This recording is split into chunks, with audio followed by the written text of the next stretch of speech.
So I put a 3D bumper instead of the foam, and I noticed there's more turbulence on top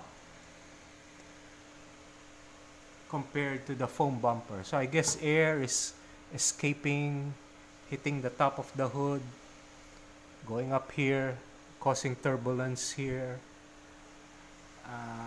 In short, it seems if you use a front bumper, it will create more turbulence inside. Is that gonna give downforce? I don't think so. Let me turn on my fan.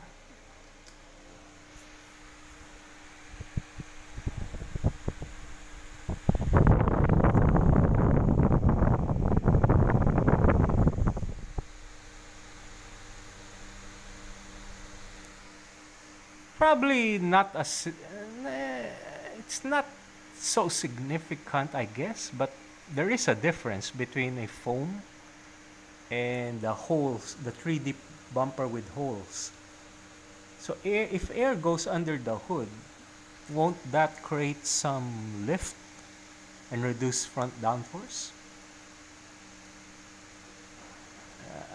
You know, I heard before the reason why they do it is air goes here and creates downforce, but then I think that's the opposite effect. If you let air in underneath the hood,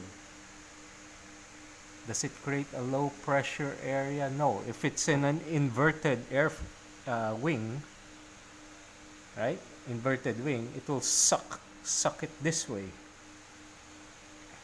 If you have air flowing here. But maybe it's not such a big effect that it will be noticeable anyways. I think the earlier versions, this was very heavy, and that's probably, you know, the bigger effect. Nowadays, it's almost as light as the foam. So, but on the aerodynamic aspect, I was curious.